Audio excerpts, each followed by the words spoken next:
সরকারি চাকরি প্রাপ্তির ক্ষেত্রে বৈষম্যমূলক এক কোটা ব্যবস্থা বাতিল করেছে পাকিস্তান সরকার। মূলত দেশটিতে চাকরিরত অবস্থায় মারা যাওয়া কর্মকর্তা-কর্মচারীদের পরিবারের সদস্যদের কোনো ধরনের পরীক্ষা বা প্রতিযোগিতা ছাড়াই চাকরি পাওয়ার যে বিধান এতদিন ছিল সেটি বাতিল করা হয়েছে। শনিবার এক প্রতিবেদনে এই তথ্য জানিয়েছে পাকিস্তানি সংবাদ মাধ্যম এক্সপ্রেস ট্রিবিউন। সংস্থাটি বলছে, চাকরিরত অবস্থায় মারা যাওয়া সরকারি কর্মচারীর পরিবারের সদস্যদের পরীক্ষা বা প্রতিযোগিতা ছাড়াই চাকরি দেওয়ার সুবিধা বাতিল করেছে পাকিস্তান সরকার। এ বিষয়ে সুপ্রিম কোর্টের সিদ্ধান্ত বাস্তবায়নে সব মন্ত্রণালয় ও বিভাগকে আনুষ্ঠানিক নির্দেশনা দিয়েছে দেশটির সংস্থাপন বিভাগ।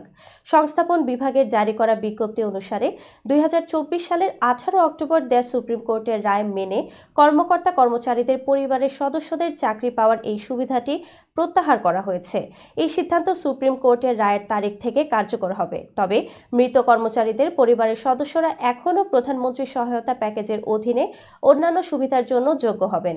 স্মারকলিপিতে স্পষ্ট করা হয়েছে, সন্ত্রাসী হামলায় প্রাণ হারানো আইনশৃঙ্খলা বাহিনীর সদস্যদের পরিবারের জন্য এই সিদ্ধান্ত প্রযোজ্য হবে না।